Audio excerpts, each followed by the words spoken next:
Hi, this is Brad with Vintage Camper Rescue, and I was asked by the client to do a little bit of just a video walkthrough to explain some of the work that we're doing on the 66 Shasta that came into our shop a couple weeks ago.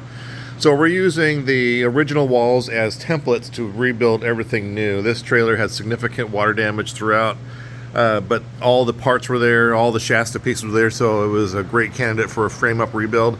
So as we pull each panel down, we exactly measure and duplicate it to a new panel, and then it goes into storage. We're going to take this down the frame, get it sandblasted, powder coated, and everything, so it'll be a nice clean setup. The cool thing is Shastas were built a little bit differently. All these trailers have kind of same sort of structural integrity. The cabinets and all the interior stuff is what gives it its strength, and this has a rear bathroom, rear kitchen, and the bunks and everything. So all this will stay, just get rebuilt.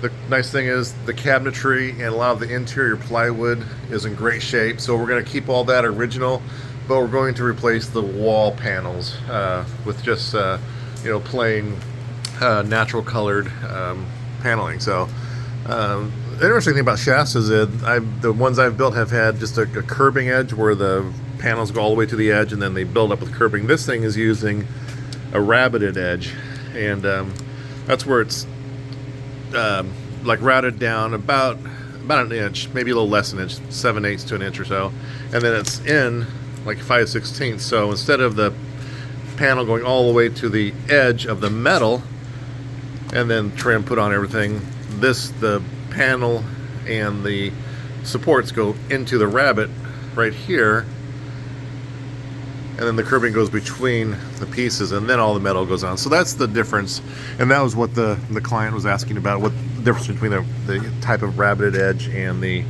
other pieces are. This thing looks like it was in a fire, but it was not. That's just pure old rot, and it's kind of gross, but I'm still taking it down panel by panel and completely rebuilding it from the ground up. So this is going to take probably all 300 hours that I budgeted for this build, and can't wait to get started on the inside of this thing.